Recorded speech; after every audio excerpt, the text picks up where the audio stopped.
Boa noite a todos e a todas, bem-vindos, bem-vindas. Prazer estar aqui com vocês hoje.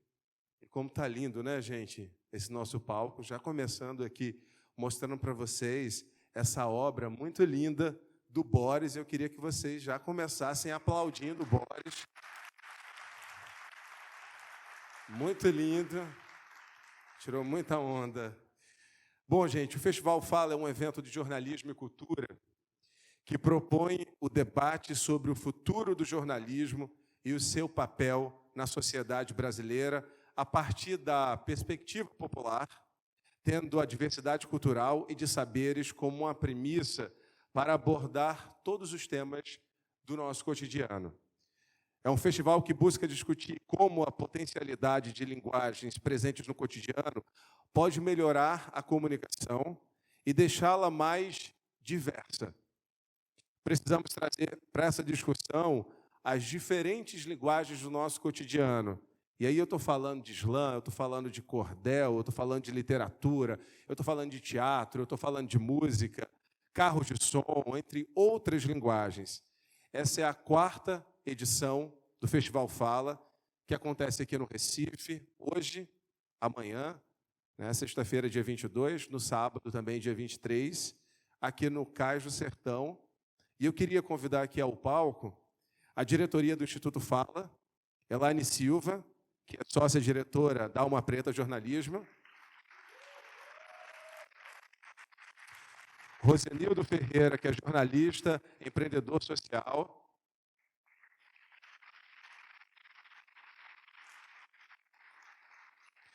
Laércio Portela, jornalista, um dos fundadores do Marco Zero Conteúdo,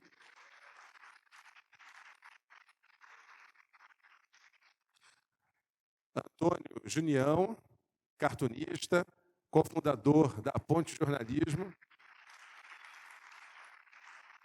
e Pedro Borges, editor-chefe da Alma Preta Jornalismo.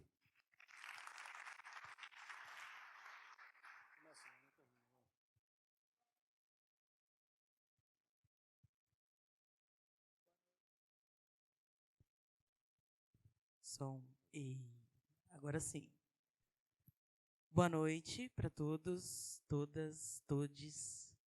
Primeiramente, eu quero agradecer, né, a presença aí de todo mundo e pedir licença para chegar nessa casa, para chegar em Recife, com esse evento, onde é um momento onde a gente acolhe todos vocês, e dizer também que esse evento não é nosso, e sim de vocês. E aí eu vou passar aqui a bola para não ficar falando muito.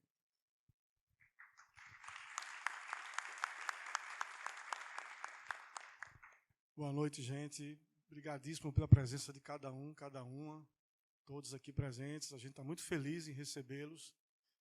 Vão ser 3 dias, a gente imagina e planejou 3 dias de intensos debates e trocas na área do jornalismo, da comunicação, da cultura. Esse é um pouco o sentido do festival. O festival ele nasce para trazer algumas discussões, alguns debates que a gente achava pertinentes na discussão, digamos assim, sobre o futuro do jornalismo, né? Ele parte a partir de alguns incômodos que a gente sentia, de que essa discussão sobre o jornalismo ela avance para um sentido também de discutir, junto com o jornalismo, a intensidade e a plenitude da democracia que a gente pretende. Então, partindo disso, de que a gente não pode ter um jornalismo neutro para ter uma democracia plena, é preciso ter um jornalismo comprometido com uma série de pautas e de causas às quais nós nos propomos aqui trazer o debate. Porque parecia muitas vezes que discutir a democracia era restaurar uma certa neutralidade e imparcialidade da mídia, quando é justamente o contrário, né? A gente precisa fortalecer um jornalismo posicionado em defesa dos direitos humanos, em defesa da justiça social, um jornalismo antirracista, anti-homofóbico, antitransfóbico, um jornalismo comprometido com essas séries de pautas. E é isso que está, digamos assim, é sobre esse guarda-chuva que a gente está montando o festival.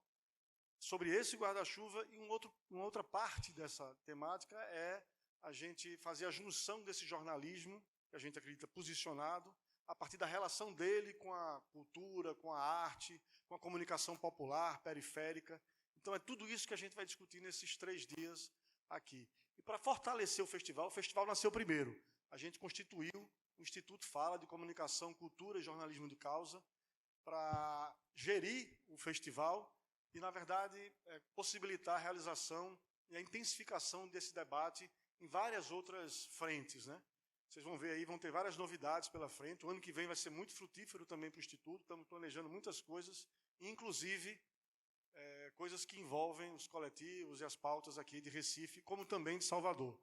Fazer uma menção aqui especialmente a alguns coletivos de Salvador que estão presentes aqui, venceram o edital do Festival Fala do ano passado, Raízes da Bahia, Afoxé, A Voz do Afoxé, Califa e Entre Becos.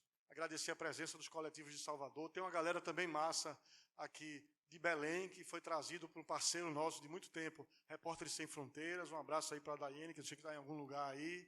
Agradecer muito o apoio da Repórteres Sem Fronteiras. E citar 2 pessoas que trabalharam são muitas, mas intensamente para que isso aqui existisse. Uma pernambucana, Lene Ferreira, que é a produtora executiva, que botou para moer e fazer esse negócio acontecer.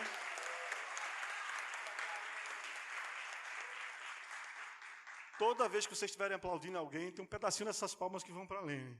E Thaís Fôlego, que é a nossa secretária executiva do Instituto, que também deu o sangue e a alma para que esse projeto saísse. É isso, gente. Vou? É isso, agradecer a presença de vocês. E agora vamos de Miró. Só um adendo, assim, tudo isso que eu falei, do jornalismo engajado, da cultura, da arte, ninguém melhor para representar poeticamente, simbolicamente, e também fisicamente, tudo isso que significa para a gente, cultura, jornalismo e arte, do que a figura de Miró. E aí estão as pessoas que conviveram com Miró, conheceram Miró, e vão poder falar poética e afetivamente sobre a obra desse grande poeta, que é uma referência para todos nós. Abração e vamos lá.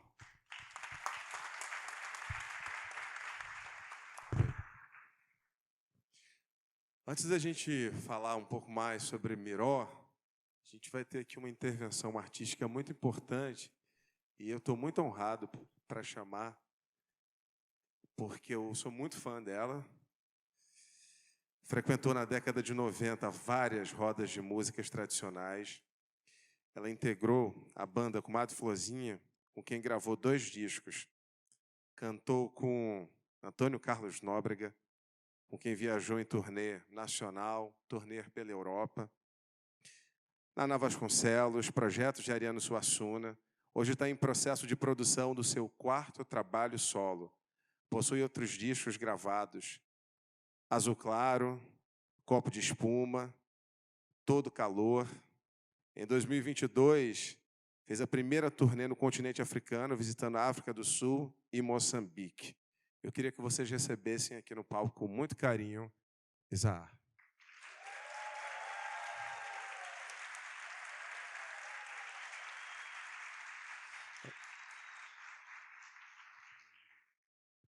E também Vinícius Barros, que vai acompanhar Isaar.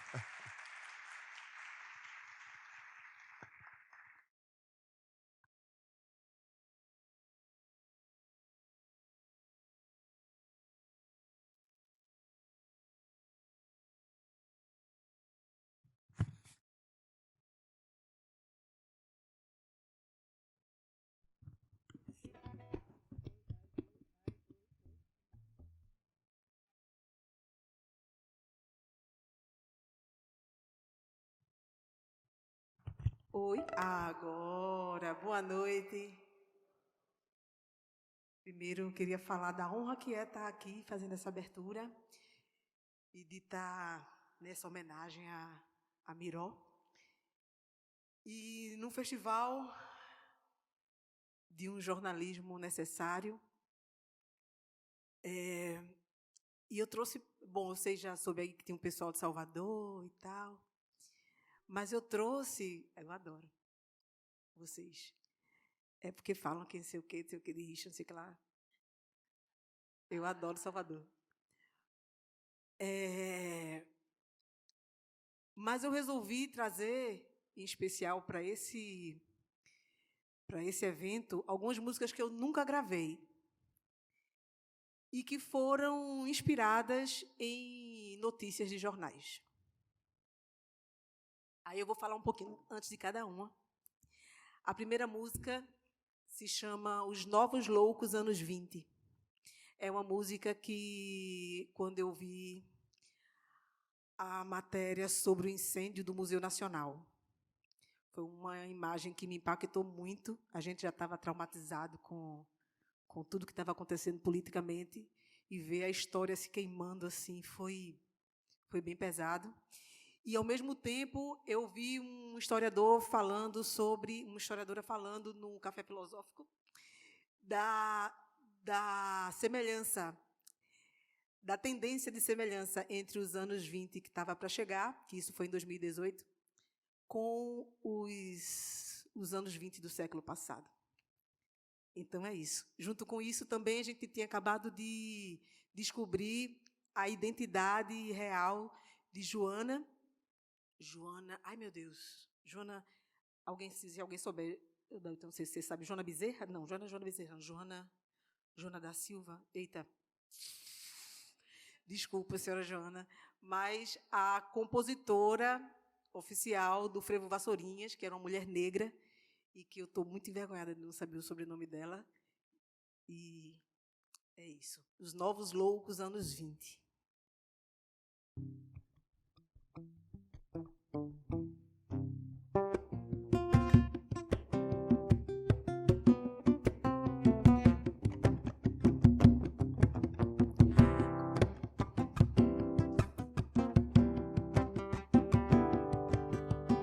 Reconstruir as ruínas da guerra, nossa memória se queima na terra. O caos e a revolução internetica, vem cá, estás tão perto. Legal é te ver e te ouvir por aí. Então se unir é tendência poética. Então se unir é o que ainda nos resta. Vamos nessa. Os novos loucos anos 20 estão aí. Entra na Rui Barbosa, passa por Manuel Bandeira e vai além de onde Mário de Andrade foi. Chama Tarsila, Anitta, vamos juntas ao cinema. Rua Nova, novas Joanas a compor o carnaval, a maior festa do país. Reconstruir as ruínas da guerra, nossa memória se queima na terra. O caos e a revolução internetica, vem cá, estás tão perto. Legal é te ver e te ouvir por aí. Então se unir é tendência poética. Então se unir é o que ainda nos resta. Vamos nessa. Os novos loucos anos 20 estão aí. Entra na Rui Barbosa, passa por Manuel Bandeira e vai além de onde Mário de Andrade foi. Chama Tarsila, Anitta, vamos juntas ao cinema. Rua Nova, novas Joanas a compor o carnaval, a maior festa do país. Reconstruir as ruínas da guerra, nossa memória se queima na terra. O caos e a revolução internetica, vem cá, estás tão perto. Legal é te ver e te ouvir por aí. Legal é te ver e te ouvir por aí. Legal é te ver e te ouvir por aí. Legal é te ver e te ouvir por aí. Por aí.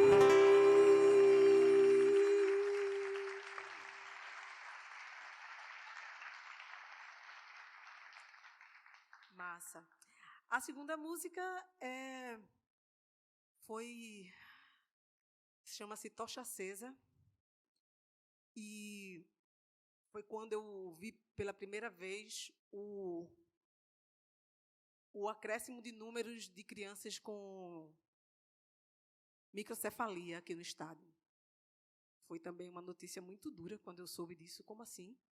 E, acrescido a isso, a possibilidade de ser pela Zika, né? Aí me veio logo uma conspiração, assim, veio logo uma ideia de conspiração. E ainda acredito nisso, mas vamos lá.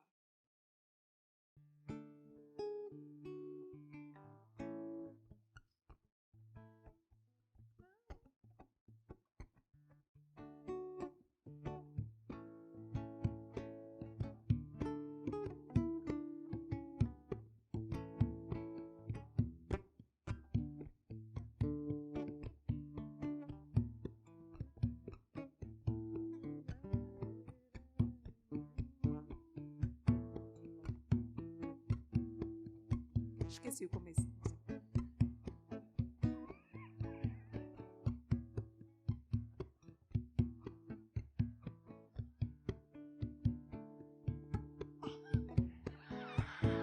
Obrigada!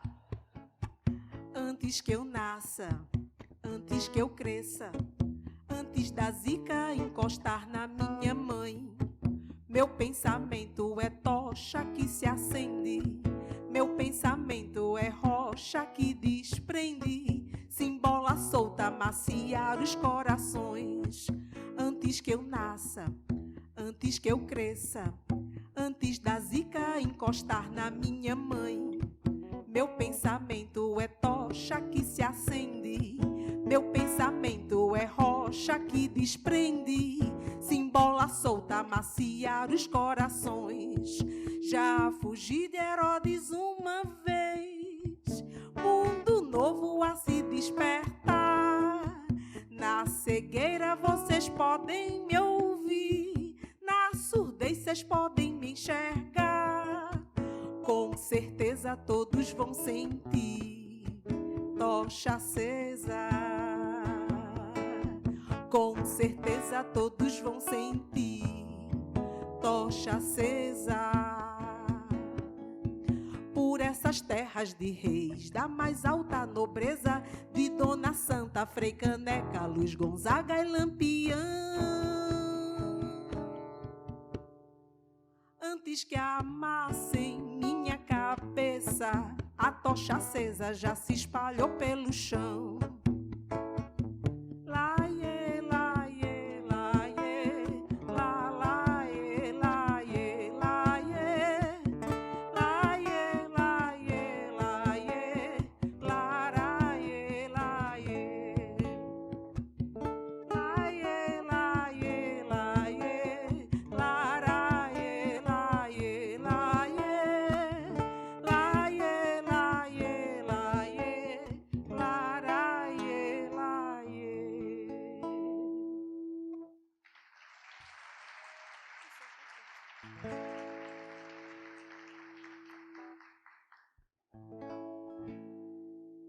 Tá um apito, né?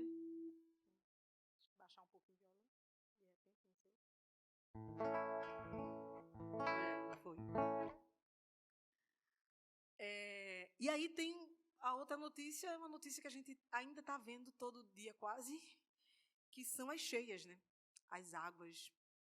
E faz um tempo já que isso está acontecendo de uma forma muito violenta. E queria dizer que eu não tenho nada contra as águas, pelo contrário, né? Mas a ação e a não ação que faz com que as enchentes, né, destruam tantas histórias, né, tantas casas, destruam tanta coisa. E eu achava que era uma coisa que estava acontecendo em Recife e está acontecendo no mundo inteiro agora, mas isso aconteceu, uma grande cheia aqui no Recife, na década de 70, e eu fiz uma música sobre isso, chamada Inverno, mas meu amigo Vinícius tem uma música que se chama 1975, e quando eu ouvi pela primeira vez, eu assim, bateu uma conexão com o meu inverno, e aí eu queria apresentar para vocês Vinícius cantando 1975.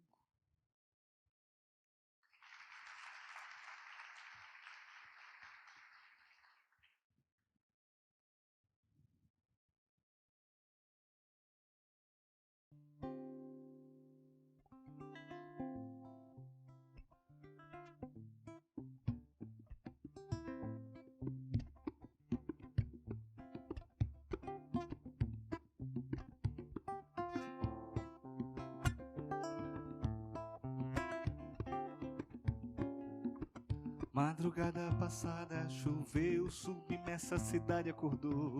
Trovoada retumbou no céu, palafita a maré desmanchou. Diz que o Capibaribe cresceu e comeu tudo que encontrou. Cá entre os afogados fiquei, numa poça de lama e pavor. Muito abaixo do nível do mar, a cidade alagada respira. Nessa cidade tudo é ou já foi, ou tem cheiro de água. Nessa cidade tudo é ou já foi, ou tem cheiro de água.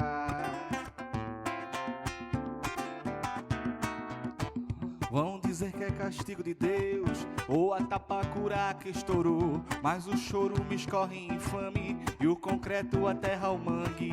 O cimento e o ferro encarcera, pra compor mais bela cidadela. E a higiene dos encastelados joga merda na minha favela. E na margem de lixo do rio, boia o corpo de um cão sem pluma. Nessa cidade tudo é ou já foi, tem cheiro de água. Nessa cidade tudo é ou já foi, ou tem cheiro de água. Meritocrata capitania, que herdada pela burguesia, entre os caranguejos erguia, mais barraco, mais fome, mais valia, pra girar a moenda da cana, para limpar cinzeiro e latrina, pra queimar em vida severina, filhos de José Mestre Carpina, mão de obra pós-diluviana, ergue os prédios do Novo Recife. Yeah! Nessa cidade tudo é ou já foi, ou tem cheiro de água. Nessa cidade tudo é ou já foi, ou tem cheiro de água. Madrugada passada choveu, submersa a cidade acordou. Trovoada retumbou no céu, palafita a maré desmanchou. Diz que o Capibaribe cresceu, comeu tudo que encontrou. Cá entre os afogados fiquei, numa poça de lama e pavor. Muito abaixo do nível do mar, a cidade alagada respira. Nessa cidade tudo é ou já foi, ou tem cheiro de água. Nessa cidade tudo é ou já foi, ou tem cheiro de água. Nessa cidade tudo é ou já foi, ou tem cheiro de água. Nessa cidade tudo é ou já foi, ou tem cheiro de água.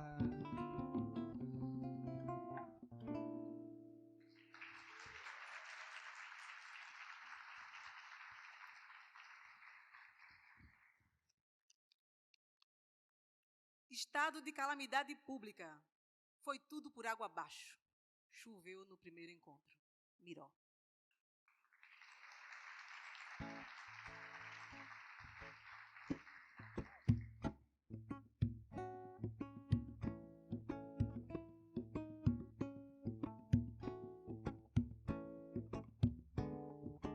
Inverno de água de chuva, chuva que me molha, que me desafia, leva tudo embora. Chuva que me alaga, larga tudo e chora. Inverno de água, natureza fria, lágrima salgada, cor na ventania, gira, dança e solta, larga e traz de volta, grita e silencia.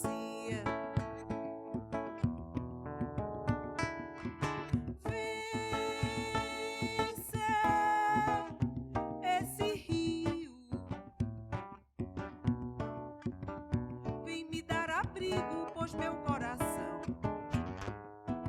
ainda tá tão frio.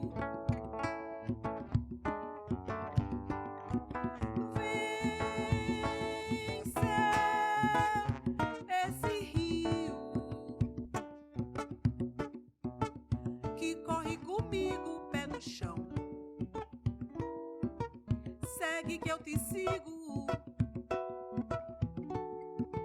Inverno de água, louça alva e fina, larga madrugada, chuva repentina, no quintal da calma, no portal da alma, a correnteza ensina.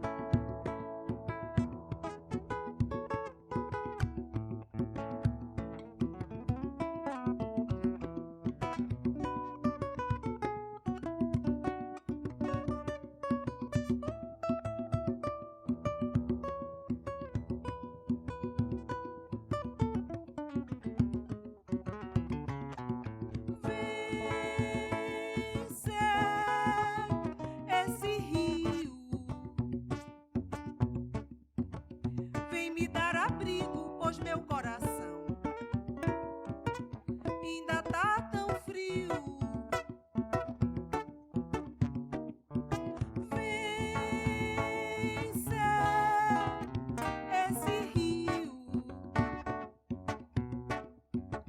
que corre comigo, pé no chão.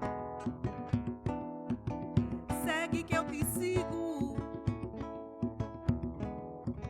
Inverno de água de chuva, chuva que me molha, que me desafia, leva tudo embora.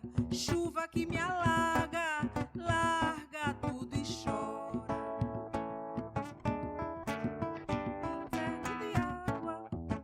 Inverno de chuva, inverno de água de chuva, inverno de água de chuva, inverno de água de chuva.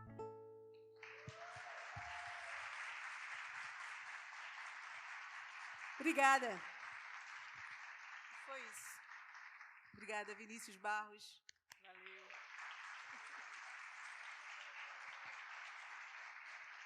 Isa e Vinícius Barros, muito obrigado.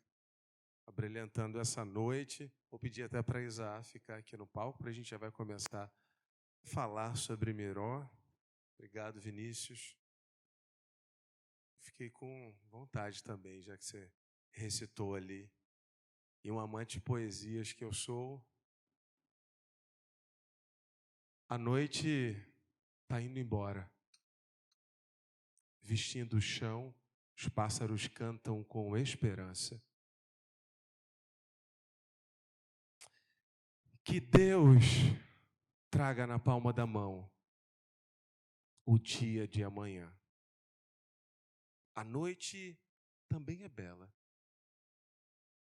O chão não vai sair do lugar. Você é que vai fazer o seu caminho.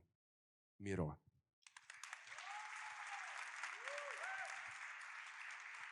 Nossa, tá arrepiado aqui. Eu escolhi, inclusive, esse poema dele para chamar essa pessoa que vai fazer parte aqui também dessa mesa, porque o título desse poema é O Céu é no Sexto Andar. E ela, uma cozinheira preta, CEO do próprio negócio, na verdade são dois, o restaurante Tempero de Rosa e o Hotel Central, que mais que hospedagem funciona como um espaço de cultura, mas um espaço também de resistência, Dona Rosa. Foi justamente nesse espaço que teve o privilégio de encontrar, como ela chamava, o poeta maluco e arengueiro. Por favor, Dona Rosa.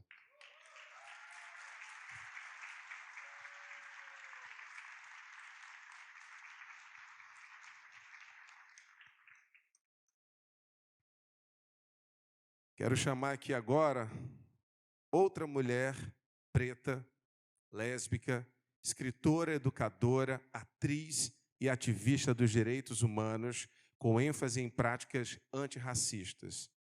Nasceu na favela de Santo Amaro, é doutoranda em Linguística na Universidade Federal de Pernambuco, concursada da Secretaria de Educação, que atua na formação antirracista, e também concursada na Secretaria de Educação do Recife. É escritora independente, com 8 livros publicados, e também não tenho como não falar do projeto Mala Preta. Por favor, Dailta, bem-vinda.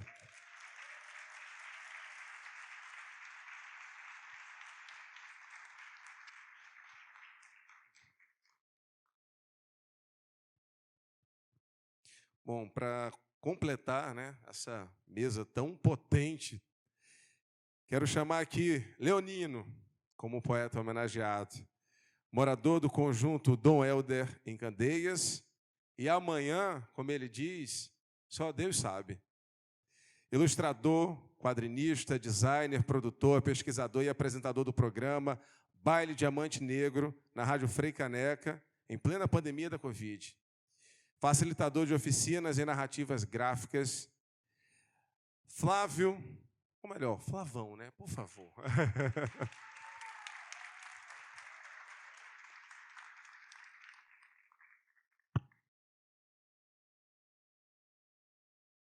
Deixa eu só...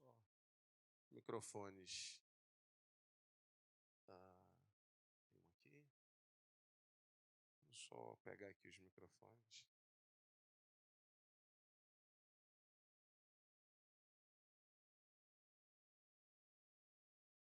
Estamos só com 2 aqui. Alô, alô, alô. Pronto, já que o Flavão já pegou o microfone, então vamos começar com ele, né, gente? Porque conhece Miró de muito tempo. Muito tempo, desde o tempo que vocês... Do tempo que guerra era de murro ainda. Como é que surgiu essa amizade? Eu conheci Miró em 1990, em plena festa de aniversário minha, que foi numa esquina de Buribeca, num bairro que não existe mais, né? E a gente estava tomando uma, que foi a primeira de um Rio São Francisco inteiro de cerveja que a gente bebeu enquanto ele estava aqui. E a gente estava ouvindo música, que é um ponto de ligação forte também que eu tinha com ele. E ele passou pela minha turma na calçada que estava bebendo e escutando música num rádio gravador. E ele parou por causa da música e puxou um assunto. E daí a gente foi ficando amigo. Ele era amigo muito próximo meu, do meu irmão, da minha família. Eu conheci também a mãe dele, Dona Joaquina, que Deus a tenha. E ele aparece na minha vida no momento também que eu estava retomando o trabalho como ilustrador e como quadrinista, e não estava mais querendo fazer o desenhar como eu aprendi, autodidatamente. E quando eu me juntei com o Miró e eu comecei a conhecer a obra dele, eu vi que a obra dele se prestava, tinha uma pegada de crônica, de observação da cidade, do subúrbio, muito interessante e que tinha tudo a ver com o meu traço, com o meu desenho. Então, foi muito natural esse encontro da gente, assim, porque ele observava, era um fino observador, né, do dia a dia, das coisas eventualmente mundanas, mas que ele dava sempre um ar poético, que era muito interessante. E quando ele viu meus desenhos, ele viu que tinha tudo a ver. Então, a gente fez muita coisa junto. Eu até cheguei a trazer uns exemplos de coisa que a gente fez junto. Eu quadrinizei e fiz algumas histórias em quadrinho baseado em contos dele, também fiz ilustração para livros. Então, a gente fez uma porrada de coisa junto. Além de ser um grande amigo, um puta poeta, um observador sagaz, a gente trocou muita ideia e foi uma parceria muito feliz. Você falava dele ser esse cronista, né? Porque observava muito a cidade. E Dona Rosa, a senhora já foi buscar ele em muitos lugares pela cidade, né? Porque Miró vivia a cidade. Miró, ele vivia a cidade. Miró, ele fez uma rede. Miró, ele construiu o caminho dele, costurando uma rede de pescador. E pescou muita gente. Esse cara arengueiro, que arengava muito a gente. Um dia esse cara sentou na frente do hotel, quando ele disse assim, esse hotel um dia ainda vai ser teu, quando estava tudo para fechar. Eu disse que nada, cara, que meu, e a gente tem nada nesse mundo. Eu disse, a gente não tem, mas a gente deixa. Se a gente não tem, mas a gente deixa. Se a gente não tem, a gente tem nada aqui, mas a gente deixa. E eu sentei na frente do hotel, assim, com eles, vamos ali na frente, a gente sentou assim na frente do hotel, ele disse assim, eu já dormi aqui nessa calçada. Como assim tu dormiu nessa calçada? Eu dormi nessa calçada porque sempre tive vontade de entrar nesse hotel e nunca podia. Eu disse, bicho, mas que engraçado. Minha mãe trabalhou aqui por 45 anos, a gente não podia nem entrar nesse hotel. E hoje eu estou aqui, trabalho nele, e aqui onde a gente está, tem uma parada de ônibus. E eu esperava minha mãe na frente dessa parada de ônibus, porque a gente não podia entrar no hotel. Ele disse, cara, e hoje estou eu e estou tu preta e eu preto, tu vestida e eu nua. Eu disse, como assim tu está nua? Ele disse, porque o hotel ainda é teu e eu não tenho porra nenhuma. Virou. Ele disse a mim assim. E hoje eu vendo isso aqui, eu achei muito, muito engraçado, que ele diz assim, se você ainda pensa que a maconha é coisa de ladrão, é porque roubaram tua consciência. Virou.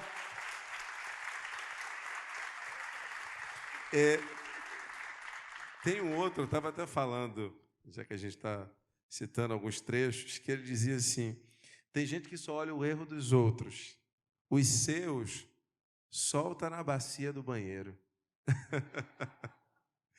E Miró também, além de arengueiro, era isso que fazia graça, porque não, Isa, pode ficar com o microfone, porque eu quero que você, inclusive, conte para o pessoal sobre uma dedicatória especial que Miró autografou seu livro com uma dedicatória fantástica. Não. É porque eu estava com meu filho. E aí estava vendendo o livro Atim, que é o infantil. E aí ele colocou para Isaar, que meu nome tem I-S-A-A-R. E ele colocou no final, que ar bom, no final da... Mas ele tinha essa doçura mesmo, essa vontade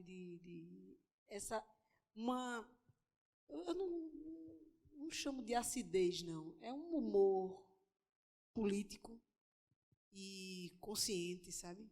Muito consciente de onde ele estava, de quem ele era,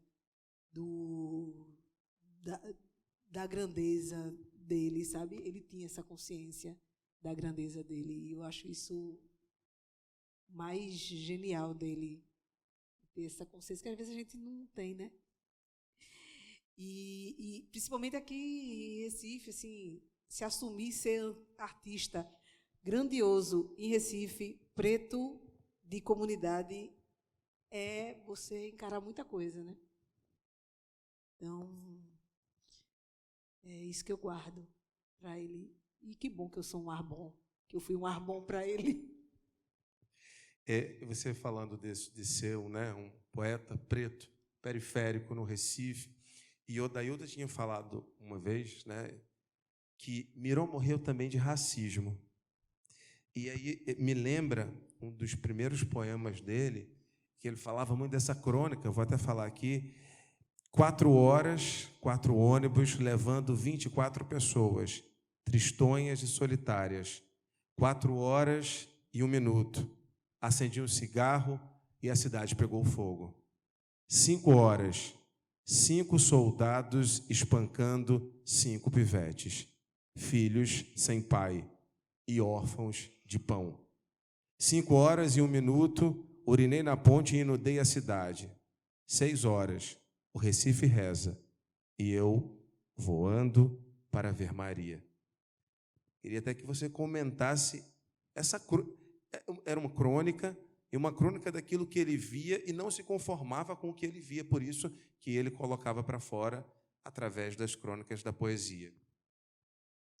Primeiro, boa noite, gratidão pelo convite, uma honra participar de um festival tão grandioso. E dizer que, primeiro, Miró é um gênio, né? E eu digo Miró é um gênio porque artista não morre. Sobretudo um escritor, que sua obra vai ficar sempre, né? A gente fala, eu li Machado de Assis, e a gente fala de Machado de Assis como esse camarada que está aqui do lado da gente, né? Miró, ele vai ser esse, né? Ele é. Então, assim, Miró é aquela figura genial. E a genialidade dele é tremenda, porque ele tirava com sabedoria exatamente desse local da simplicidade, coisas do cotidiano. Miró chegava lá e tinha um jogo de palavras fantástico, essa coisa essa crônica, essa consciência racial. Miró ele não é considerado, de repente, pela literatura negra, como um poeta que se prestou a fazer essa literatura com esse comprometimento diretamente racial, mas ele tinha esse comprometimento. Na obra dele, assim, a gente pega um livro de Miró, a gente vê ali ele denunciando a violência policial contra os corpos negros. Ele vai falar, ele é esse poeta solitário. Quando eu digo que Miró ele morreu também vítima do racismo, é porque o racismo acaba colocando a população preta, de uma maneira geral, eu vou falar especificamente dos homens negros, num local de muito adoecimento psíquico. E que, dentro do imaginário social, esse homem preto, ele naturalmente ele vai estar naquele local do bêbado, do mussum, dos trapalhões, né? Enquanto um homem branco, ele toma seu uísque todo dia, ele não é um bêbado, ele não é um alcoólatra, né? Ele é um homem branco, escritor. Ele não é um bêbado nem um alcoólatra. É um boêmio. Né? É um ele boêmio. é um boêmio. Ele é um branco que ele bebe todo dia. Chega em casa, são copos e copos de uísque. Mas ele não vai estar nesse local. E esse estigma, né, do preto bêbado, né, é um estigma que eu lembro muito, né, a naturalização sobre as nossas identidades negras, o que fazem com Carolina Maria de Jesus, que dizem assim, é uma catadora de lixo que escrevia. Não, amigo, ela era uma escritora que precisou catar lixo numa sociedade racista para sobreviver. Miró, ele era um escritor que ele precisou, muitas vezes, né, para fugir dessa realidade macabra e cruel que a sociedade nos impõe enquanto uma instituição racista, precisou se afogar mesmo, né, no álcool. Então, não foi a bebida que matou Miró, não foi a fragilidade de Miró, foi a violência que Miró sofreu todos os dias, sabe? A solidão desse homem negro, a sensação de fracasso, porque ele não conseguia, muitas vezes, corresponder ao que as pessoas esperavam dele, né? Então, assim, e a literatura dele é muito atravessada nesse sentido, né? Essas crônicas, e é fantástico, né? Porque qualquer pessoa consegue ler o texto de Miró e compreender. E isso não diminui essa literatura, porque muitas vezes ensinam para a gente que um bom escritor tem que falar difícil, e que isso é pura ilusão, na verdade é uma visão elitista da literatura, excludente da literatura. E Miró, ele não, jamais, né? Ele vem do povo, ele vem da favela, ele é esse homem que vai ser sempre uma representação, um orgulho sim, para nós, pessoas pretas, que precisamos de referências negras nesse local, e aqui esperando muito que Miró esteja muito na sala de aula, para que outros jovens, crianças, adolescentes pretos consigam se ver e ver o quanto a favela é potência, o quanto seu corpo, sua identidade é potência, né? Miró é essa referência na nossa vida.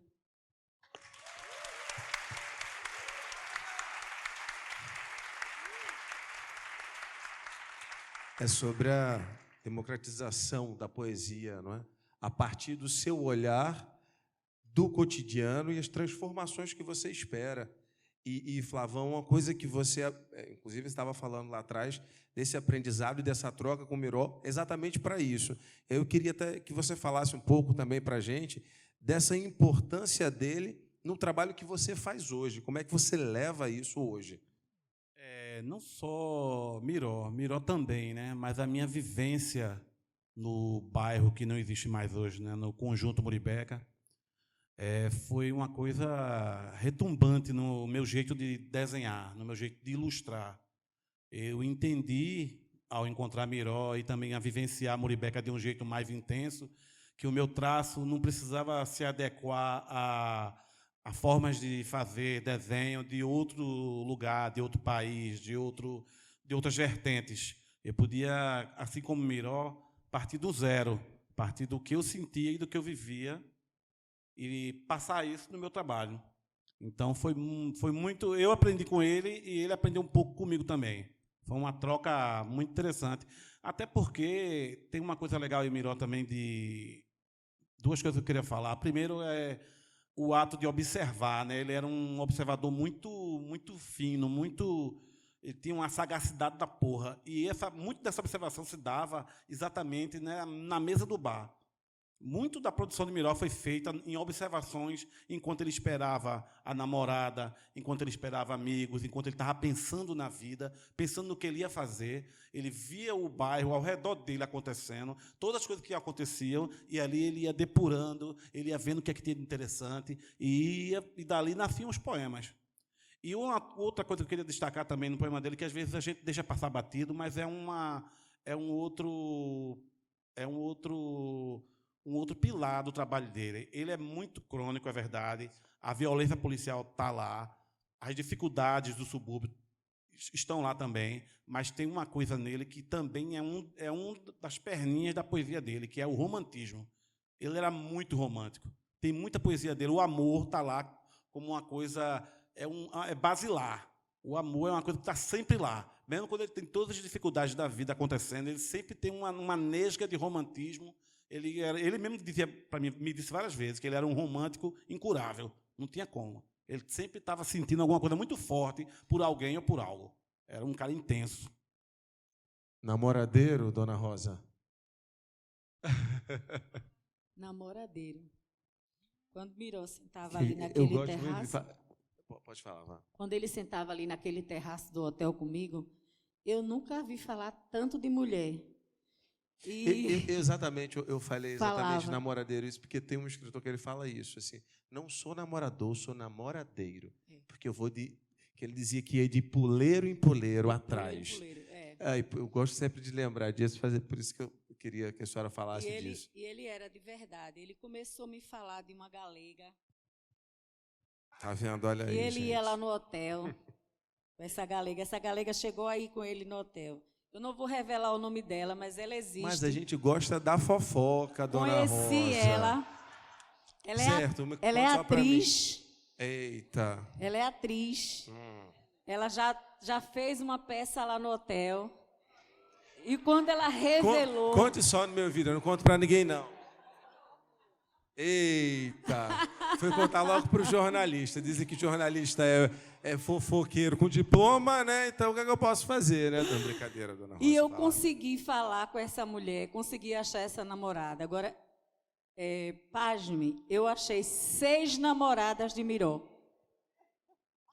Miró morou no mesmo apartamento com essas 6 meninas. E cada noite ele ficava com uma e nenhuma sabia, só descobriram depois.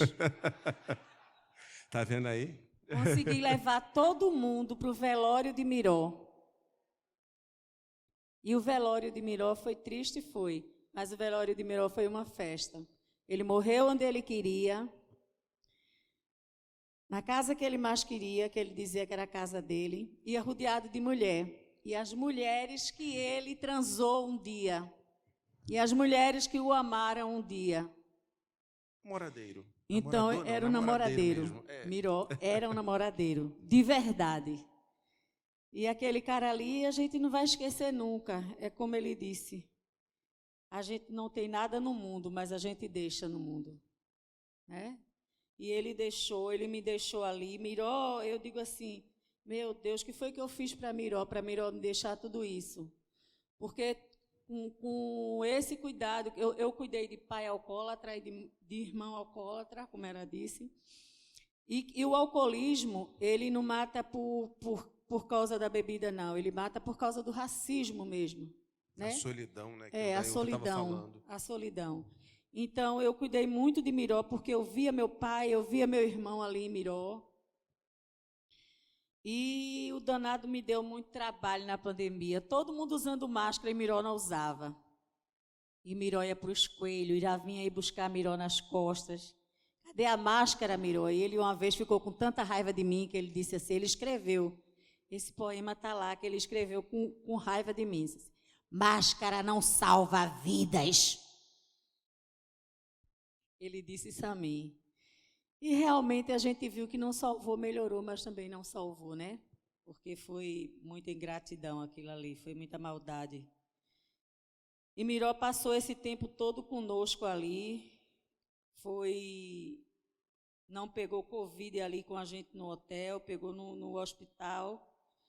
E quando Miró voltou do hospital, que disse assim, Ró, a gente vai lançar o livro O Céu é no 6º Andar aqui, foi uma felicidade grande para mim de ver o livro concluído e de ver Miró querendo lançar esse livro. E lançou, e foi bonito, e foi lindo, e foi a última obra dele na terra, né? Porque ele está lá continuando, a gente não sabe que molesta ele está pintando por lá, porque ele está pintando, porque a gente vê ele em todo canto daquele hotel. Então, Miró está por aqui. Ele está aqui presente nessa hora, porque a gente sente ele. E ele lançou o livro e foi um sucesso. Miró, ele me faz muita falta. Ele me faz falta na hora da solidão, porque ele foi um companheiro numa grande parte da pandemia, porque todo mundo saiu do hotel e a gente ficou. E ele foi um companheiro que eu não esqueço. Quando me chamaram para vir aqui para essa fala, eu disse, porra, o que é que eu vou falar no lugar que só tem gente, né? Bem importante, bem sabida, que fala bem. Mas eu disse assim, eu vou porque eu vou falar de Miró, né? E que pena que a gente não encontrou-se antes, eu e Miró, porque quem sabe dava um caso de amor bem grande, porque eu sou doida. Vá, conte mais. Era um caso de amor bem grande, porque eu sou bem doida. Conte mais. E todo mundo me vê assim lá, bem quietinha, né? De Dona Rosa é braba. Ele dizia que eu era braba. Ele dizia assim, Ró, eu queria ter te conhecido com 18 anos. Eu disse, não prestava. Você me conhecesse com 18 anos, não prestava, porque o cacete comia. Porque você é mulherengue e namorador, e eu sou arengueira. E foi uma época boa, foi uma época de tristeza para o mundo, mas a gente ali se uniu e viveu bem aqueles dias. E eu aqui só tenho a agradecer a Miró. E agradecer a vocês por estar aqui também, por poder estar conhecendo todo mundo, por poder estar contando um pouquinho da história daquele hotel, que é um hotel de resistência. Como o Pedro falou aqui, a gente ali tem passado muito racismo, tem sofrido muito racismo, porque, para quem não sabe, é uma empresa que começou com 6 mulheres e hoje tem 28 mulheres e 2 homens. Então, são mulheres que ali tem passado racismo, tem passado sofrimento de homem bater na mesa e diz que não quer falar com uma porra de uma mulher, quer falar com um homem, e chega homem lá dessa espécie, chega a mulher também que não respeita a outra mulher e que diz que não aceita negro no hotel, negro no elevador, negro na recepção. E a gente tem passado muito isso ali, gente. E eu digo a vocês, aquele hotel é um hotel de 100 anos. Visitem o Hotel Central. Vão lá ajudar nessa luta com a gente. Vão lá ver essa resistência que a gente está fazendo ali naquele hotel. Porque é um hotel dirigido por preto e por mulheres pretas. Isso. Tem mulheres brancas? Tem. Mas é uma resistência de mulheres pretas. A maioria não tem formação universitária. Eu não tenho formação universitária. Eu sou uma semi-analfabeta. Não tenho vergonha de dizer isso. Mas eu tenho aqui 30 famílias comigo e que me ajudam, e que não são funcionários não, viu? Eles me ajudam mesmo. Porque pegamos o hotel fechado e quando eu disse assim àquelas meninas, gente, eu estou entrando no barco, tem um furozinho assim, se vocês estiverem dispostos a tirar água desse barco e remar ele comigo, e ninguém se afastou, todo mundo disse eu vou, e está todo mundo lá comigo até hoje, essas mulheres, me ajudando. A gente limpa, a gente lava, a gente cuida, a gente só não pinta porque é alto, mas a gente pinta o 7, do mesmo jeito, sabe? E se chegar a gente brabo lá, também sai no cacete, porque tem que sair, porque a gente é mulher e não tem que ter medo, porque a gente tem que estar no lugar que a gente quer. É isso. A gente tem que estar no lugar que a gente quer estar. Pode ser preta, pode ser branca, mas para preta é mais difícil, né? A gente sabe disso. Mas a gente está lá no lugar que a gente quer estar. Então, eu canto, eu limpo, eu cozinho, eu faço. E ainda Miró, quando eu estava lá retada da vida, ele dizia assim, canta, Ró. E eu ainda, o sol há de brilhar mais uma vez. A luz há de chegar aos corações. O mal será quebrada a semente, o amor será eterno novamente. Cantava isso para ele. Cantei para o presidente Lula e está aí. Viva Miró, viva Lula, viva o Recife e viva a resistência do Hotel Central. E vive o cabaré de Dona Rosa. O cabaré. Gente, viva o cabaré de Rosa. A Rosa. gente faz o cabaré de Rosa, que é uma resistência no Hotel Central, viu? A Manuel Borba, bairro da Maravilhoso. Boa Vista, no Recife, por trás ali, Shopping Boa Vista. Oi. Oi. Agora, voltou, é isso. Eita, então quer... Alô. Tá dando interferência. Espera aí, Dona Rosa, mas fale do cabaré. É um cabaré de verdade, porque eu passei vários anos da minha vida no cabaré com a minha tia, e Ronaldo Fraga chegou lá e me ofereceu para fazer o cabaré de Rosa. E eu aceitei, porque eu aceito tudo, eu sou doida mesmo, eu vou lá e aceito. E a gente fez o cabaré de Rosa. Menine não é que pegou? Miró gostava muito? Muito. O cabaré de Rosa pegou. E lá tem tudo, viu, minha gente? Libidinagem, safadeza, beijo na boca, esfregação e o que mais vocês quiserem. Vamos lá no cabaré de Rosa, porque é bom pra danado.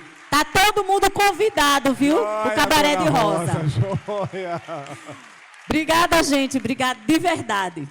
Deixa eu só perguntar para Isa agora. Mas só dezembro, a próxima edição. Isa, eu queria que o senhor falasse agora de uma artista para outro artista. Qual a característica de Miró que mais te encanta?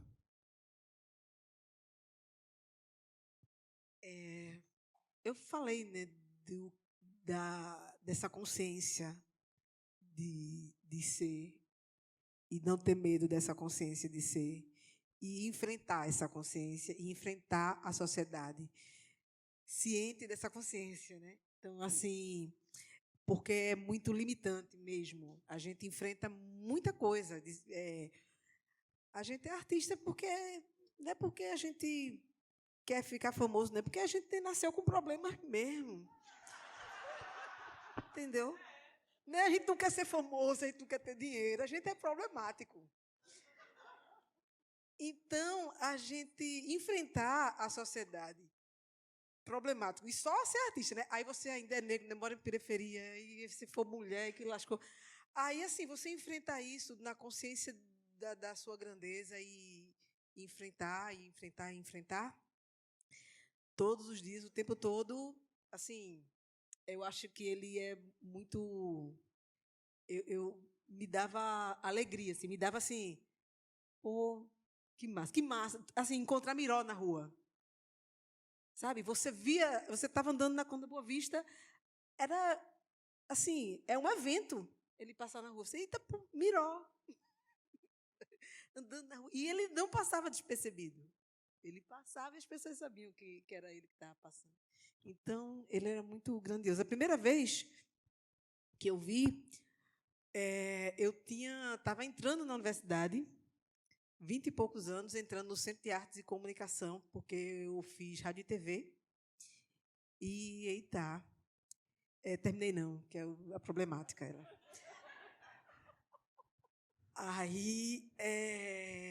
E aí eu dei de cara com um recital. E aí, numa mesa em homenagem a Miró, eu acho que eu devo também falar de alguns outros poetas que fizeram parte dessa minha primeira visão, assim, desse recital, né? Que é Miró, França, Spinara, Lara, Erickson Luna, então vários outros poetas.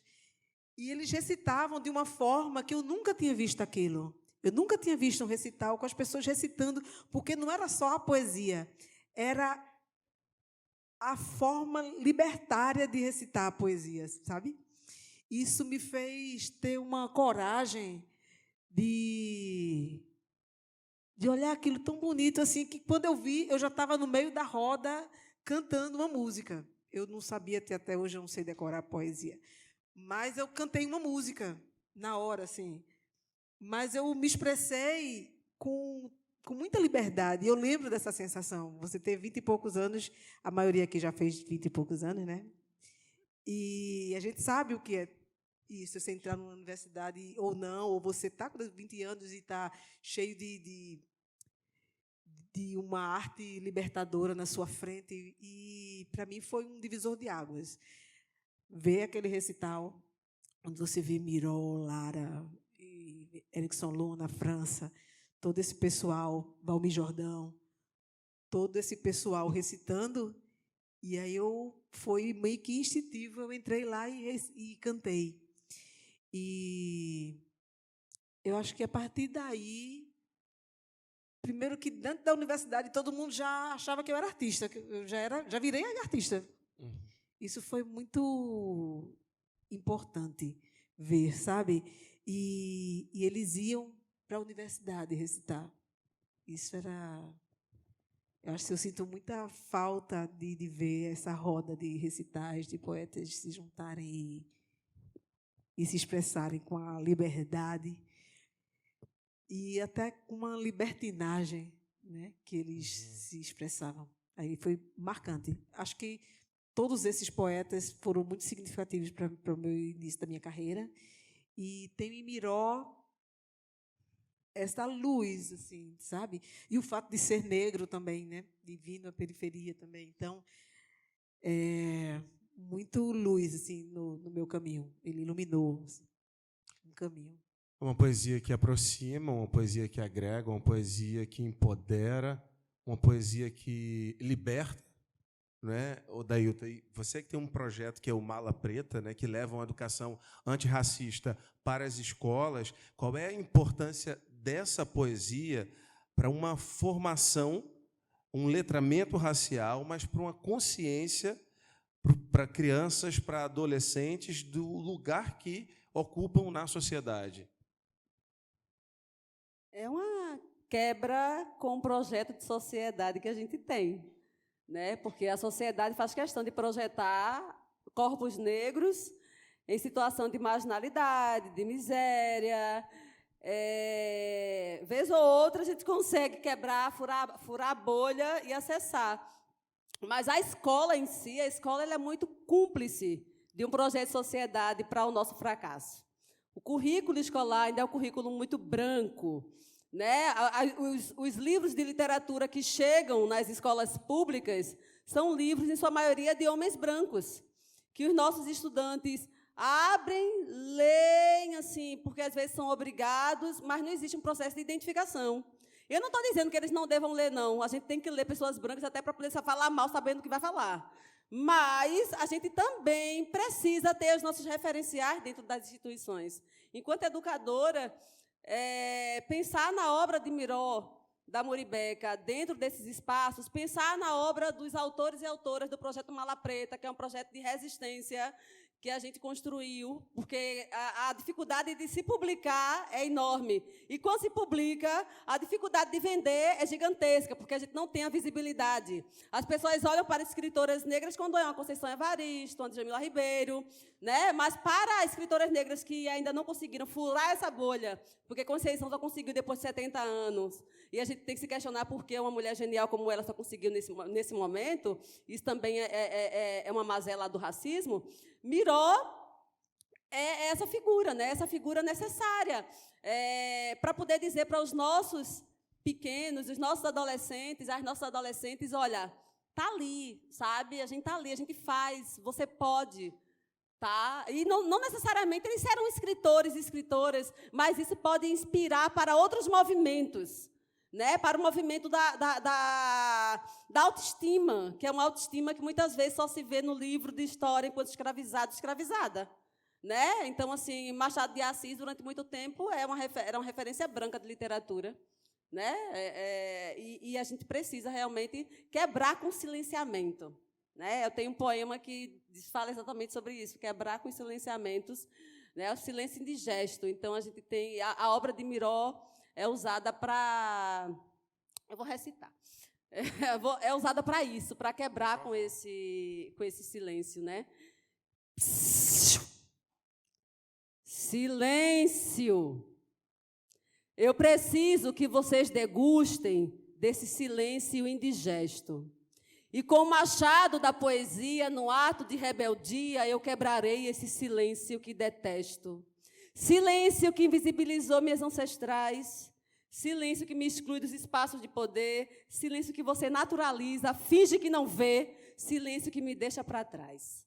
Ah, silêncio, preciso derramar-te em meu copo, exorcizar-te do meu corpo e depois beber-te puro, apenas com o gelo das almas frias aqui presentes. Silêncio que me mata sorridente, que confunde guarda-chuva com fuzil, dispara 80 tiros numa família preta, extermínio, genocídio, e não comove essa pátria mãe gentil.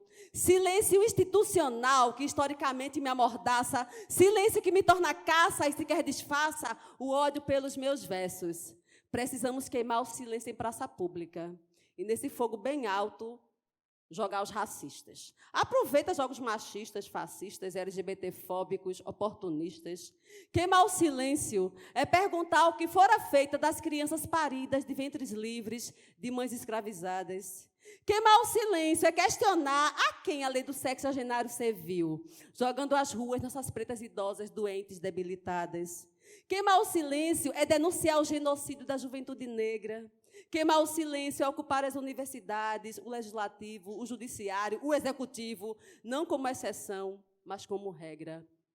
Queimar esse silêncio branco, queimar esse silêncio macho, queimar esse silêncio hétero, queimar esse silêncio cristão, queimar esse silêncio que, sem minha permissão, abre minhas pernas e me fode todo dia. Queimarei esse silêncio com o fogo da poesia. Ainda bem, né? Obrigada. Mas é isso, né? A literatura, obrigada. A literatura de Miró vem para quebrar com esse silenciamento. Vem dizer que nós existimos, né? Que se eu estou hoje aqui também, é graças a Miró, que veio antes, que está nesse chão dessa literatura recifense, que também é tão branca, sabe?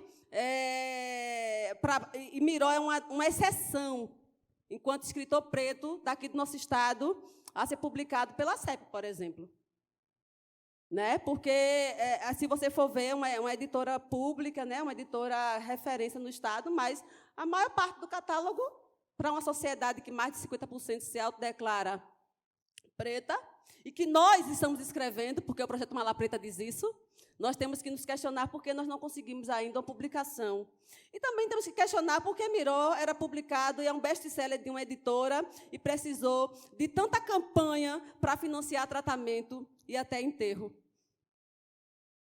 Né? E fica o silêncio. Vamos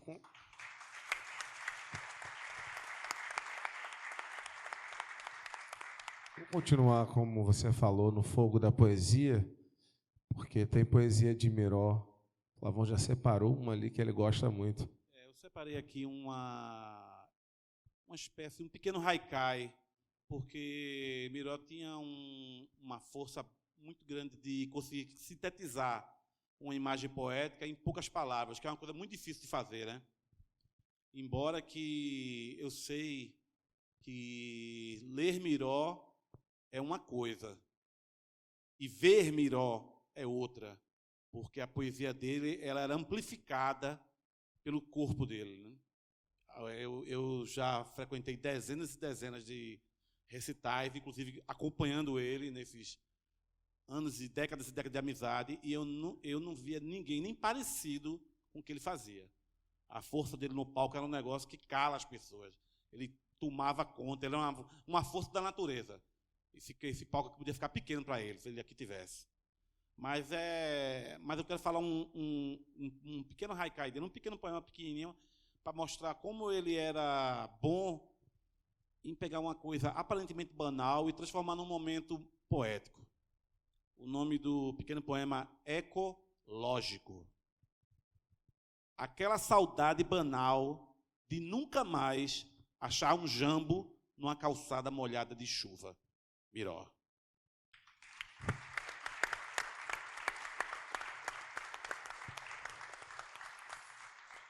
Eu quero aproveitar, inclusive, esse momento para convidar vocês que estão na plateia para também se juntar a gente num recital em homenagem a Miró.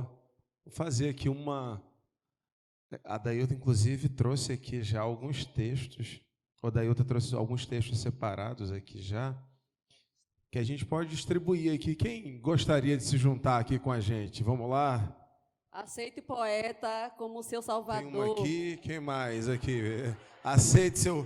Aceite poeta preto, periférico, que se embriagou Aqui. da vida e em versos desagou. O poeta aqui, ó. Aceite Aqui. poeta como seu salvador. Quem aceita, levante a mão. Aqui, ó. Distribuí alguns aqui. Aceite poeta. Aqui. A poesia salva. Tem 3 aqui ainda. Quem mais, irmão? Aceite um poeta como salvador. Aceita, Aqui. amiga? Já aceitou, né? Muito Pronto, bem. vamos começar aqui. Enquanto o Dailton está ali distribuindo. Boa noite, Jones Caboclo. Salve, Miró. Eu tive a honra nessa vida de ser chamado por Miró de amigo. Eita, salve, Miró, onde tiver. Eita, eu sou um pouco cego, mas vamos lá. Sou poeta também, e a gente trocava poesias no meio da rua, nas encruzilhadas, nas escadarias, num becos, na Muribeca, no Jaboatão, em toda a região metropolitana do universo. Eu peço licença para recitar uma poesia inspirada, assim. Olha o Gabiru descendo a escadaria, entrando no beco da casa de Dona Maria. Olha o Gabiru, virou morcego. Olha o Gabiru, virou homem Gabiru. Homem Gabiru, homem Gabiru. Homem Gabiru, homem Gabiru. Homem Gabiru, homem Gabiru. Homem Gabiru. Homem Gabiru conversa com homem caranguejo para junto no mangue fazer o seu festejo. Chame o Saci, chame a Cuca, chame Miró, chame as pretas, somos pretos, somos nós indígenas, a terra é nossa. Axé.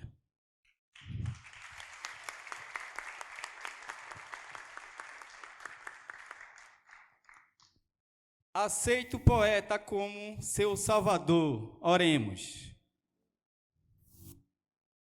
Seara solidão, do mais alto prédio, do mais triste tédio, na mais clara solidão me encontro. Abrindo portas com giletes, todos os pivetes do centro, sou eu multiplicado por mim mesmo. Eita, tô... Abrindo portas com giletes, todos os pivetes do centro, sou eu multiplicado em mim mesmo. Medo de polícia e de gente me olhando de lado. De noite sem lua, fico sem amor. Falta de tudo. Que vocês chamam de sol. Miró da Bunlibreca. O Dailton do teu lado aí. Quem aqui está com a liturgia? Nossa, vem ali com violino. Esse aí já terno, vem gravata, armado. vem potente, viu? Com a música. Ele é bom. Dona Rosa já disse aqui. E eu conheço. Ele é bom mesmo.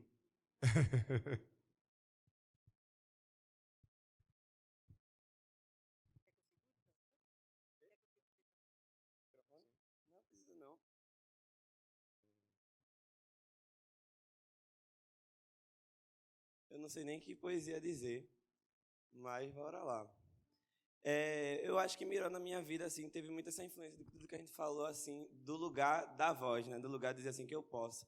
E eu me vi desesperado, querendo fazer qualquer coisa para trabalhar, e um amigo meu da comunidade que tinha um livro de Miró disse assim para mim: "Mas você é poeta, cara. Você toca violino." E me falava sobre Miró e tal. E eu já recitei muita poesia de Miró, né, no ônibus, no metrô, nesses lugares assim. E eu tenho uma performance que eu faço com playback de Ave Maria. Não tenho playback de Ave Maria aqui para tocar, mas... Você canta? Canta. Por favor, dona Rosa. Não sei cantar não, mas a gente desenrola. Fique de pé, dona Rosa. Fique de pé, vem aqui pra frente também. Pronto, a gente já formou aqui a dupla. Começo, eu começo. Ah, ele vai falar poesia. Então, sim, lembro, vamos. Está ensaiado. Se todo mundo que acha bonitinho quando toca Ave Maria só desse bom dia. Se todo mundo que acha bonitinho quando toca Ave Maria depois da Páscoa, da missa ou do Natal, o mundo teria um pouco mais de simpatia. Se todo mundo que acha bonitinho quando toca Ave Maria, quando fosse à padaria, mesmo que não compartilhasse o pão com o próximo, só desse um sorriso e um bom dia, o mundo teria assim um pouco mais de simpatia. Na hora do almoço, não tem poesia. Na hora do almoço, tem feijão com arroz. Na hora do almoço não tem poesia porque não são todas as famílias, mas algumas preferem tomar café da manhã ouvindo Bandeira 2. Na hora do almoço não tem poesia. Na hora do almoço não se fala de amor. Na hora do almoço só se fala de dor, porque não são todas as famílias, mas algumas servem a mesa, botam todas as panelas, ligam a TV e preferem assistir Cardinô. 4 horas, 4 ônibus, levando 24 pessoas tristonhas e solitárias. 4 horas e 1 minuto, um senhorzinho acendeu um cigarro na ponte de ferro e a cidade simplesmente pegou fogo. 5 horas, 5 soldados batendo em 5 pivetes, filhos sem pai e órfãos de pão, lá na Guararapes, perto dos Correios, onde vendem muitas flores. 5 horas e 1 minuto, um engarrafamento na Avenida Agamenon Magalhães. 6 horas, os sinos tocam, as luzes se acendem, o Recife reza e eu e todo mundo que está nesse ônibus lotado estamos correndo e voando para ver Maria. És benedictus fructus ventris, ventris tui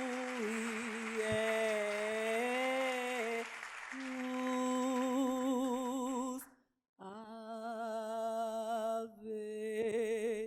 Maria.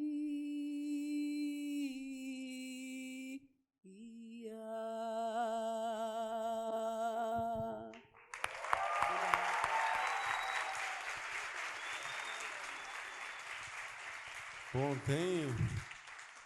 tem mais poesia por aqui. Cadê? Deixa eu... Aqui. Cadê? Foi onde que eu entreguei aqui? Aqui. Oi, eu falo portunhol, então vou começar. Prefacilimo. Será a tua intenção já me encontrar maduro na árvore das palavras? Palavra é uma palavra gasta. O passarinho acaba de beliscar 2 poemas, mas quem sabe amanhã? Eu não acordo cedo, eu pego o sol ainda vestindo as calças. Miró. Pedro. Tá aí também, vamos lá. Aceite o poeta como seu salvador. Adeus 1. Deus fez o homem e com o tempo foi deixando ele criança. Cabelos brancos, dormindo depois do almoço, jogando no bicho ou indo capenga aceitar Jesus. Deus fez o homem com cimento tão raro, misturou com areia tão fina, que é bem provável que a gente volte ao barro.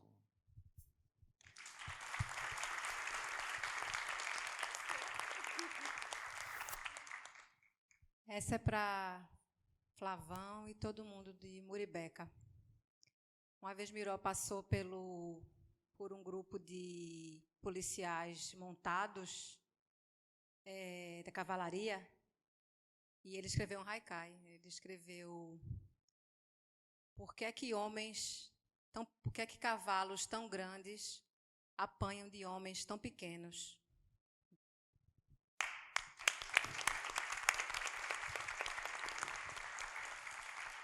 Outro lado.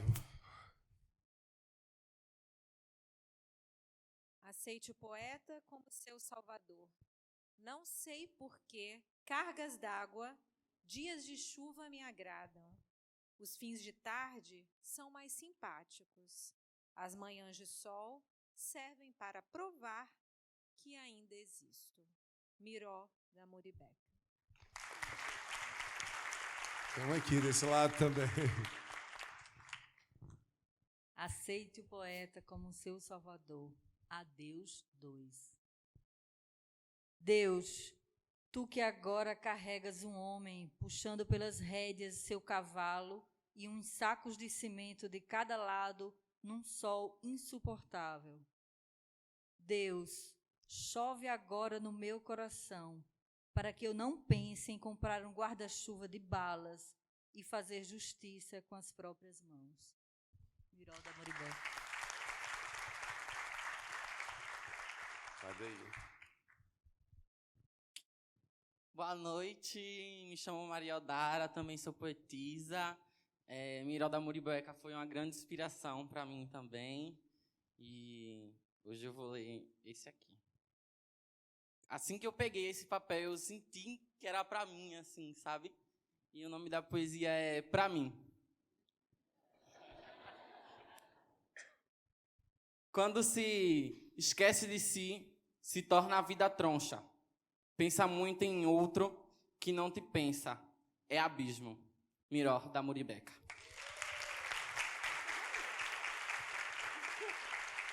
A gente está aqui com a plateia, mas tem, inclusive, pedido da plateia para quem está no palco, viu, Flavão? Aqui, ó. Flavão, eu gostaria de ouvir você. A gente está falando, inclusive, de música e poesia, mas de relembrar aqui o que Miró fez com Peninha, que eu acho que, de fato, é uma das coisas mais lindas, né? E se você pudesse recitar poesia, que Não, eu não da sou, música, eu não sou. Mas porque eu acho que é tão lindo, acho que trazer poeticamente, embora Essa era uma conversa que, como eu estava mas porque eu acho que é lindo. Tem um vídeo do Miró, eu acho, não é preciso fazer, não é imitar, só lembrar o que Miró, a possibilidade de expansão. A gente estava falando disso antes de começar aqui esse grande papo, e a gente estava lembrando que Miró, esse debate se letra de música é poesia, ou se poesia e letra de música é uma coisa diferente da outra, se é a mesma coisa. E Miró achava que sim, que muitas vezes uma letra de uma canção se sustentava sozinha, sem o arranjo. E ele foi a primeira vez que eu vi ele, a primeira pessoa que eu vi recitando letra de música, né? E ele fazia, a gente até tirava uma onda lá no bairro de ficar, mas isso aí os amigos mais próximos, claro, não era todo mundo que fazia não, porque era só o clube de amigos, pessoal mais chegado, que era de imitar Miró, né? E a gente ficava tirando onda, né, pô? E a primeira vez que eu vi ele recitando Peninha foi mais ou menos assim. Deixa eu ver se eu não vou falar tudo, só uma pegada como era a munganga dele. A munganga, ele mesmo dizia que era munganga.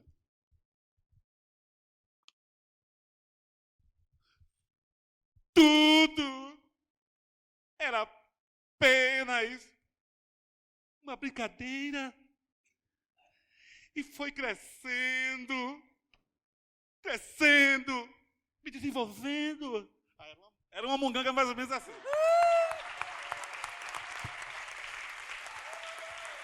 Lembra ele, né? Uma coisa que segura assim, né? Era uma coisa que ele segurava para explodir na hora certa, né? Tinha essa pegada dele. Exatamente. Arrasou. Tem aqui também. Boa noite. Aceite o poeta como seu salvador. Meu coração, de meio século, já não suporta tantas guerras. Tem dias que dá vontade de viver, de dizer, de abrir a boca para Deus, nosso dentista, e perguntar: por que esse mundo está tão banguelo? Miró da Muribeca.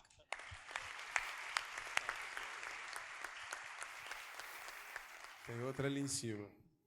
Elza caga na rua, no Largo de Santa Cecília. Não limpa a bunda e nem por isso morreu ainda. A guarda metropolitana não ousa prendê-la. Não há nada no Código Penal que diga que cagar em via pública é crime. E se tivesse, Elza cagaria do mesmo jeito. Dizem que Elza não tem juízo. Os sem juízo são imunes perante Deus e a polícia. E nem sequer sabem da existência do papel higiênico. Miró da Muribeca. Bora, Lene, aqui, ó. Antes de mais nada, dizer que lá embaixo já tem o Afoxé, o Monilê Ogunjá esperando todo mundo. Estou bem emocionada, quero trazer uma de Miró, que eu acho que reflete muito o fim da vida dele, que Dona Rosa trouxe aqui, né? Olhei para o passado, as folhas dos calendários caindo. É preciso plantar cedo sua árvore, para mais tarde ter uma sombra que lhe agasalhe. Eu acho que Miró, ele morreu, né? A gente sente muita falta, a gente sabe que ele ainda está vivo de alguma forma em nós, mas ele morreu muito amado, né? E por mais que ele não era casado, não tinha filhos, mas ele plantou, né, muitas sementes e que no final da vida ele conseguiu colher. Salve o poeta Miró. Tem só mais uma ali para a gente finalizar. Parece o Mississippi na década de 40, porque no pé da letra é as velhas leis de Jim Crow. Parece nada mal, parece tudo a pampa, parece apartheid, mas algum lugar de Sampa. Parece um tsunami invadindo nossas casas, o triste vexame parece vulcão, parece furacão, do nada vem à toa, é a batida policial na terra da garoa. Esse moço parece Strange Fruit, parece Louisiana, acionados Black Codes, parece K50, que nós estamos no Alabama, só parece, porque é terra paulistana. Parece que nós estamos em tempo de escravidão, parece os castigos da antiga senzala, parece terror ou ficção nossas ideias, mas é assim que eles cobram os pretos na Pauliceia. Parece que é um campo de concentração, parece que é liberdade assistida, parece que é prisão, abolição que a gente herda, parece doce o jardim, mas é a selva de pedra. Parece a Ku Klux Klan, parece segregação, parece o Hitler na Alemanha nazista. Não parece democrático, não é nós que dá sopa. Eu digo da cidade a que mais se quis Europa. Parece que nós é bicho, por isso eu não me calo. Parece que nós jaz antes de cantar o galo. Parece abatimento, e por isso que eu te falo. Parece que é da hora, mas é foda São Paulo, xará. É foda São Paulo. Nós tivemos uma honra de... Não precisa, não carece. Agora não carece. Não carece. O que vocês acharam da hora, porque mora no coração de vocês mesmo. Aprendi isso com esse meu parceiro no Saraus Periférico de São Paulo. Um cara tranquilão, que olha o mundo, né? Que olha a paz quebrada com bastante sensibilidade. Merece um tiro quem inventou a bala. Uma salva de palmas para Maurício, o meu parceiro, o monstro.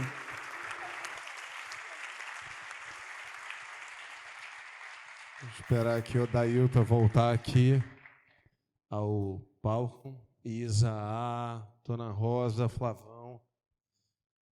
Muito obrigado por esse momento de troca.